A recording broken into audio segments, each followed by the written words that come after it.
Meet a man with deep Horry County roots and 63 first cousins. Who is he? You'll find out coming up next on Carolina People.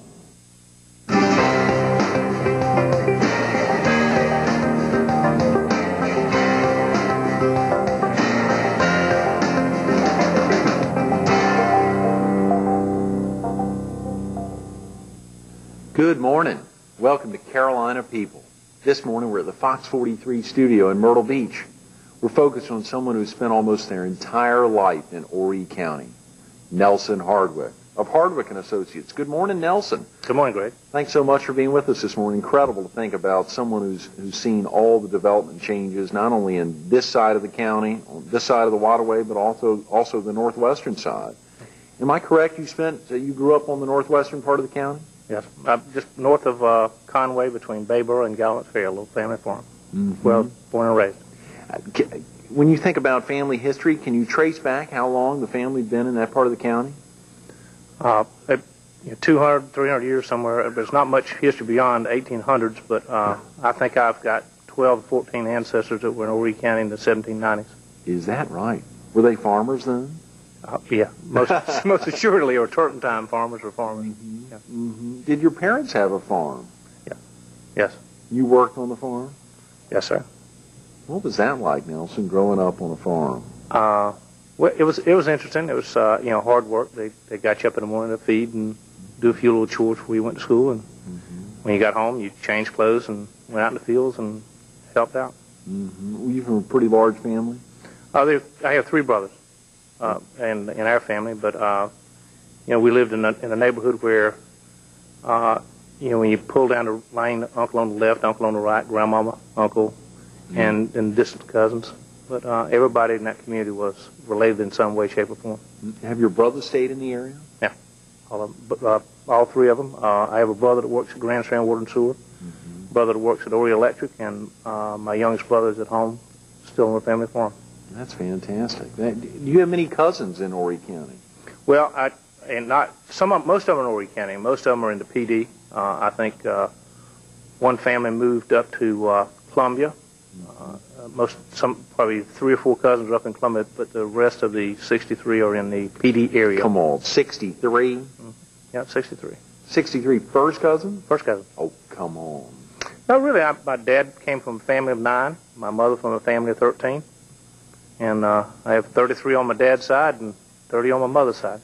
Nelson, that is amazing. And all those people live, all those brothers and sisters live in the PD area. Most of them in Horry County.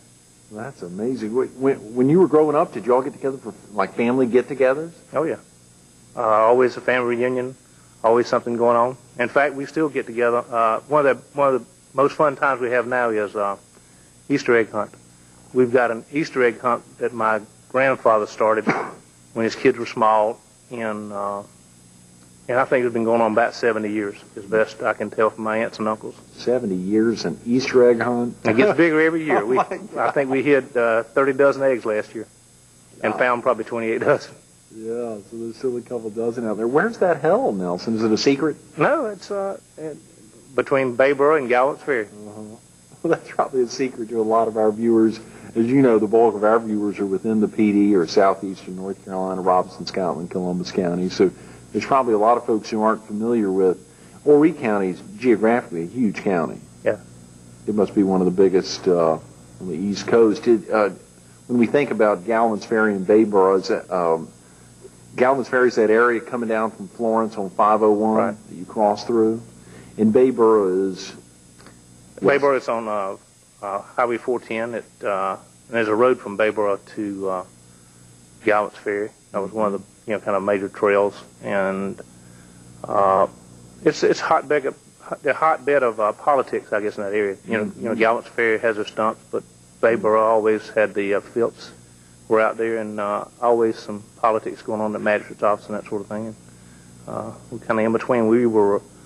It's on the line between the lower school district and the Ainer school district. So we lived kind of on the edge, and we always visited, and family attended most of them to the Ainer school district. Mm-hmm. Mm-hmm.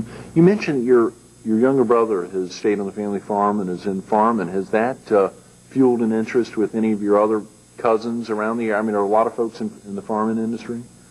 Yeah, I'm sure there's a half a dozen cousins still farming in the area. But you know, when I was growing up, our family farm was small, and it was not enough to divide another generation. So some of us had to go to college, and 2 of us did, and 2 stayed at home. Where did you attend high school, Nelson? At Ainer High School. I went to Millen Elementary, and John Dawsey, in fact, the past superintendent of education, was my 5th and 6th grade teacher, and then I went on to Ainer High School, graduated from there and went to Clemson. And what do you think prompted you to go off to Clemson? I guess at some level there were probably thoughts, maybe your parents had thought about you staying around and working on the farm. What prompted the ability, or what gave you the thought that you'd go off to school?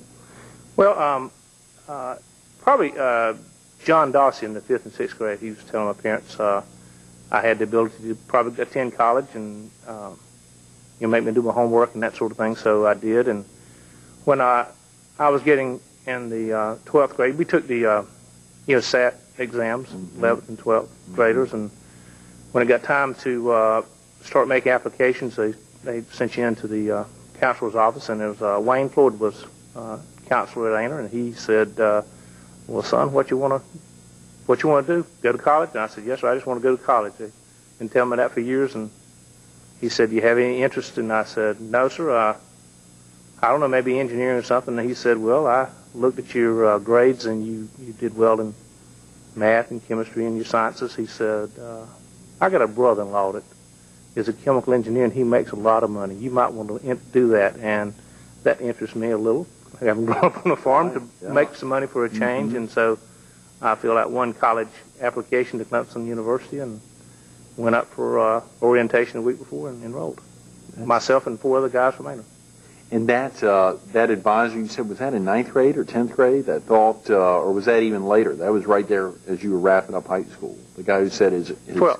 It was right there in 12. 12. And you knew what engineering was in 12th grade. Oh, yeah. Oh, yeah. Oh, we had, they taught us physics. And Ainer, I had physics classes in Ainer. They had to bring it on tape and play it in the classroom because nobody knew enough to teach it there, but we had sciences in Ainer. Yeah, I believe back it. In the old I didn't get through any of those classes. I barely got through high school. I don't remember ever taking any of those classes. Best school system then and now. Yeah, Horry County's got some fantastic In fact, schools. they just won the award. That's right. Horry County just won a big award statewide. That's exactly right.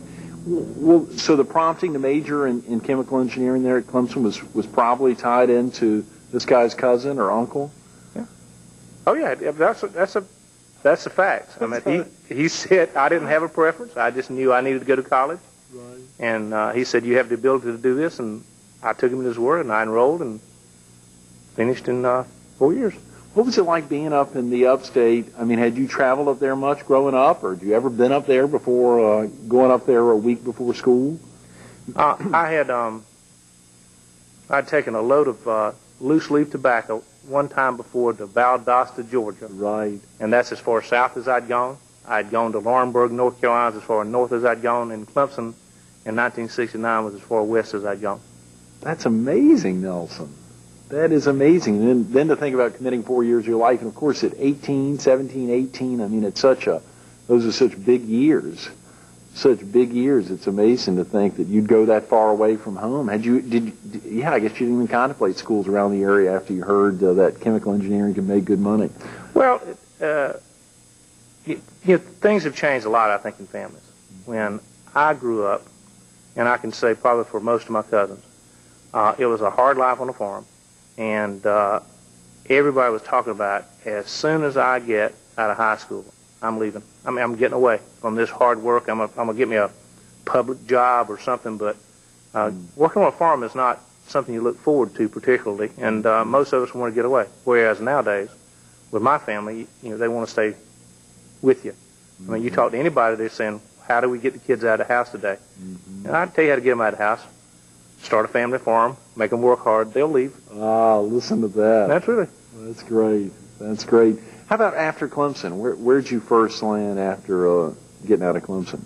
Well, when I graduated from Clemson, I had three more or less interest, kind of job offers I had. One was in Louisiana in a refinery, in North Carolina in a chemical company, and the Department of Health and Environmental Control needed a chemical engineer to do some swimming pool plan review, and I decided that no more difference it was in the salary and how much it would cost to come home from some of those other faraway places, I'd stay in Columbia. So I took a job in 1973 with the Department of Health and Environmental Control in Columbia.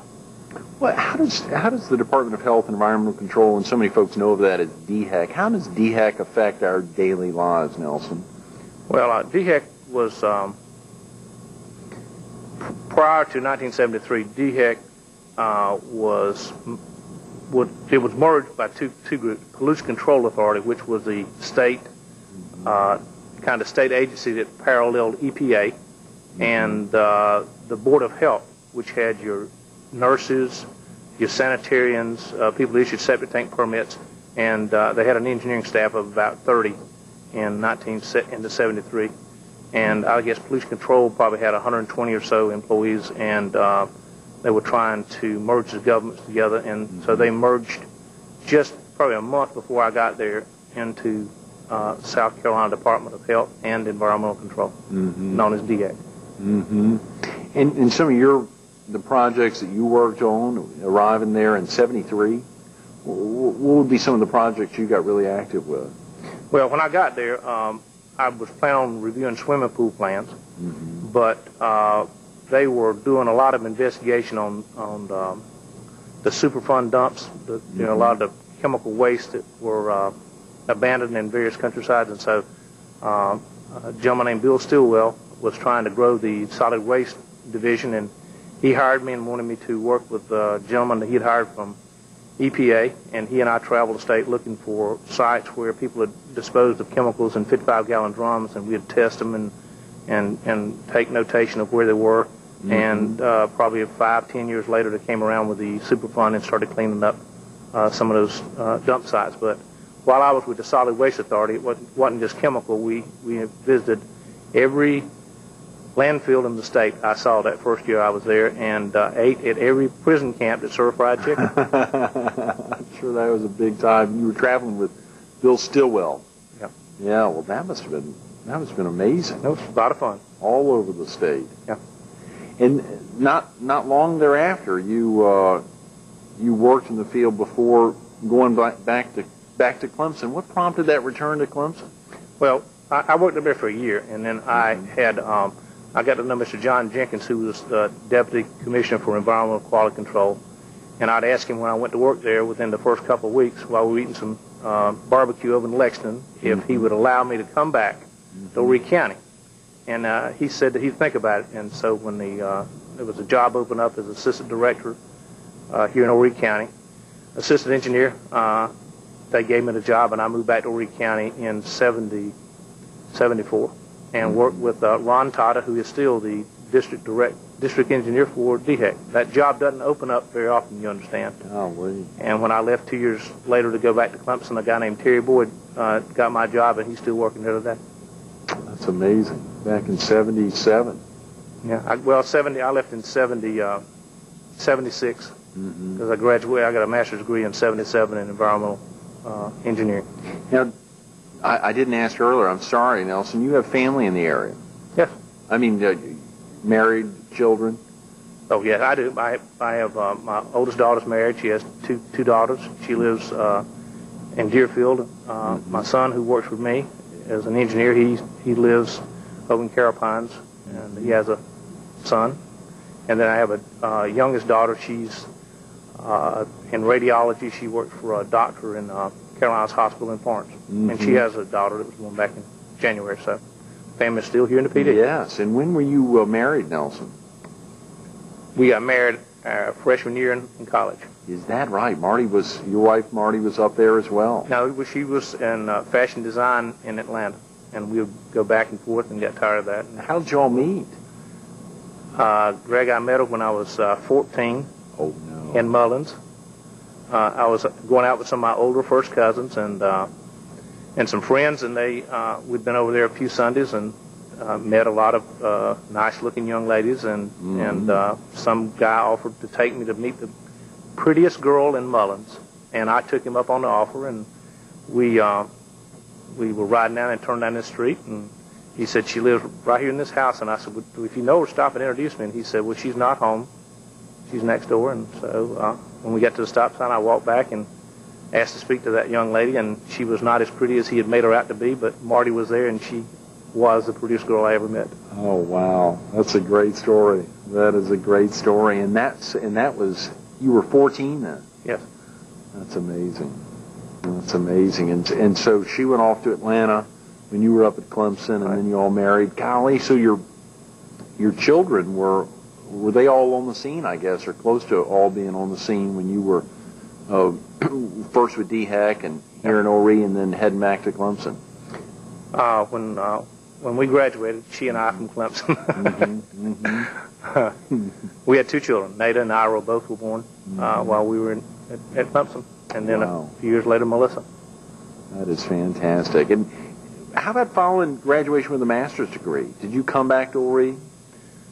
Well, I went on a government grant, and you had to work 2 years with a state or federal agency to pay back that debt. And so when I left Clemson, we came back to Florence. They made me district director in Florence. The 6-county PD has a district office in Florence, and that's where I came back. We had an environmental laboratory and did various engineering functions that same as do here in Myrtle Beach. And I was there for several months. But while I was at Myrtle Beach, I met the people that had started Grand Strand Water and Sewer, and became friends with them, and they were in touch with me and said that they thought their engineer might be leaving and I might have an opportunity to come back to Horry County. So in February of that year of, I guess, 78, I came back to work at Grand Strand Water and Sewer. And why was Grand Strand Water and Sewer Authority formed? Why was it organized originally? And your first association with them was as an engineer? Yeah, with all the growth and development in the late 60s and early 70s, private developers were having to put in their own sewage treatment plants and drill their own wells, and we had various projects underway. I remember when I was working with out of the Myrtle Beach office here, we made inspections in Deerfield. They had their own private water and sewer company. Jackson with Ocean Lakes Campground had their own water and sewer system. We were Debbie-Doo, Wedgefield, up around North Myrtle Beach. There were several developers that had their private systems. Out in Forest Brook, that was a private system.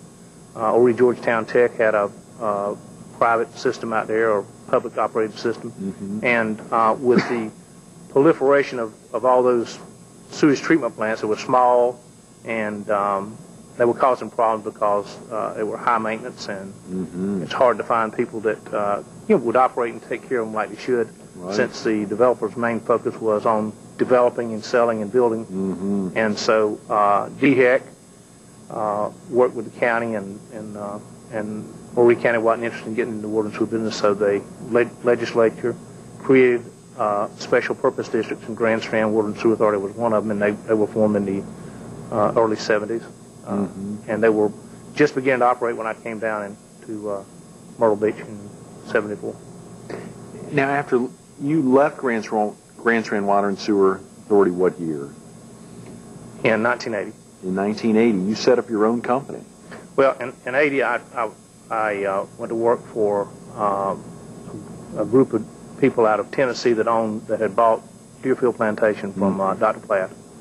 When he sold it, they bought it in the I guess late 70s, and I had met them, when they were developing Carroll Pines and some other times, and politics had changed at Grand Strand, and I didn't, I was ready to move on to something else, and so I interviewed with them and went to work with them in September 1980 in Surfside, and we still, from the time I got back from Clemson, we lived on the family farm out there.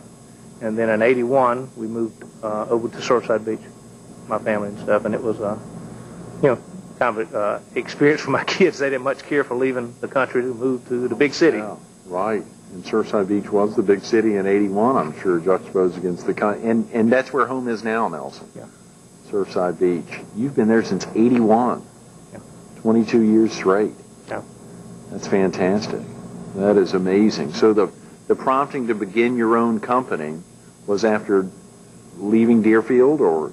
No, I still have a business association with the people that hired me then. Mm-hmm. More in a consulting fashion. But whenever I left Grand Strand, it was kind of get out of the government business and get out on my own. And when I came to work for them, we had an agreement that I worked for them for a year. And after that, I started looking for some other things, but I continued working with them and played a role in that. When I went to work with them in 1980, they wanted me to get involved with their real estate operation, and so I got a broker's license probably in '81. And at the end of my first year, we worked out an arrangement where we purchased Deerfield Realty, and Marty came into the business and got her broker's license, and she's been probably running that more or less since '81 or '82. And is that right? Your wife Marty runs Deerfield Realty. Right, and I had when I got my master's degree, I also got my engineering license, so I was a licensed engineer, and I started doing some consulting work with that.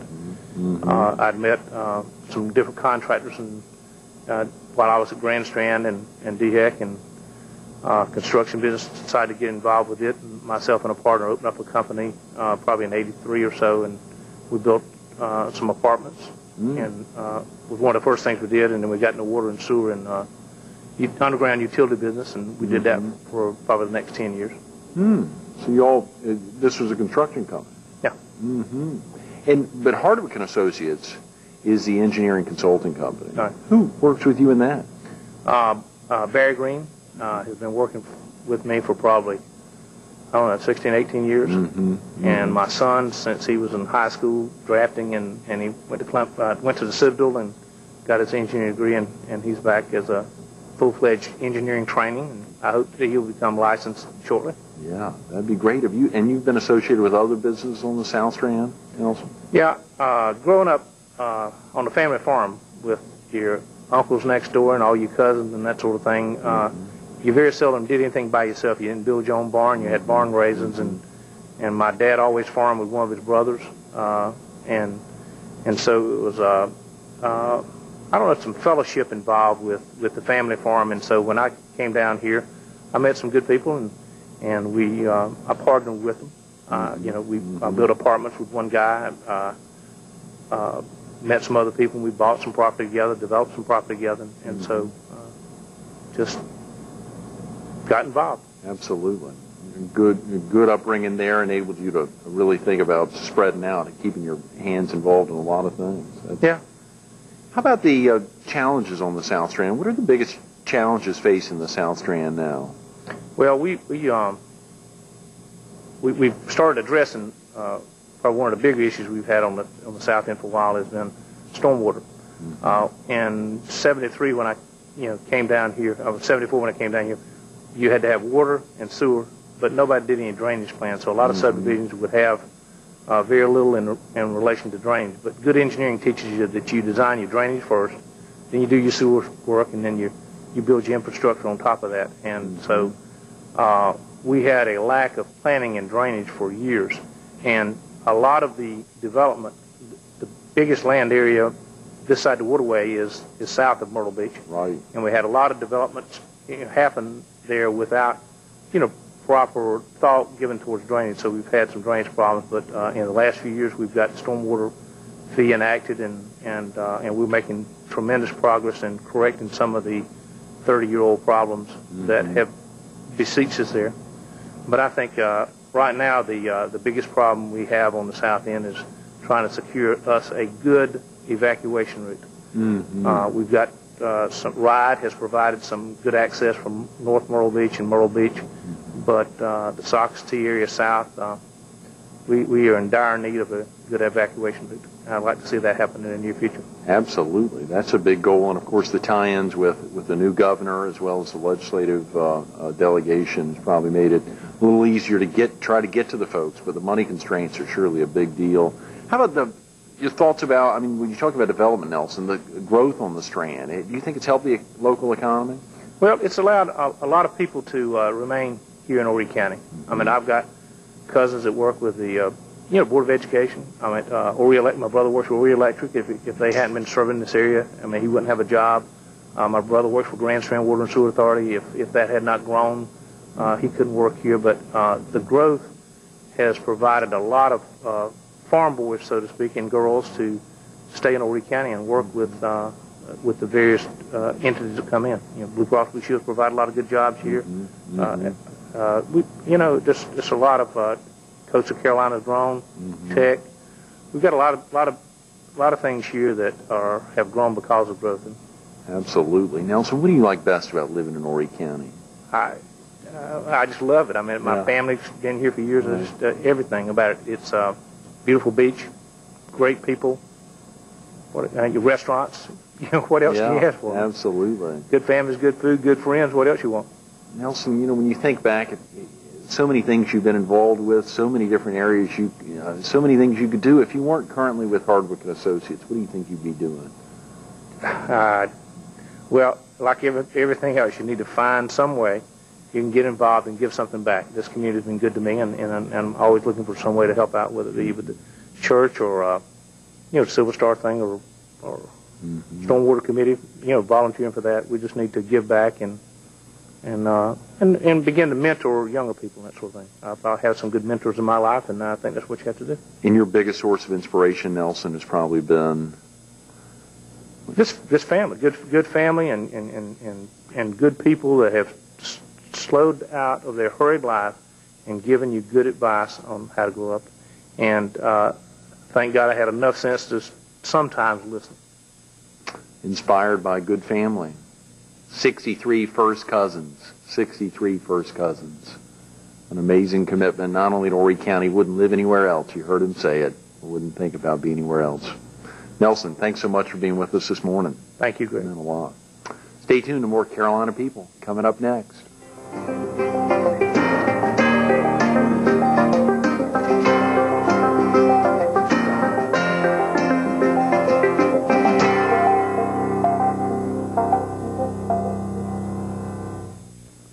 We want to thank Nelson Hardwick and his amazing life in Horry County for making today's Carolina People so special.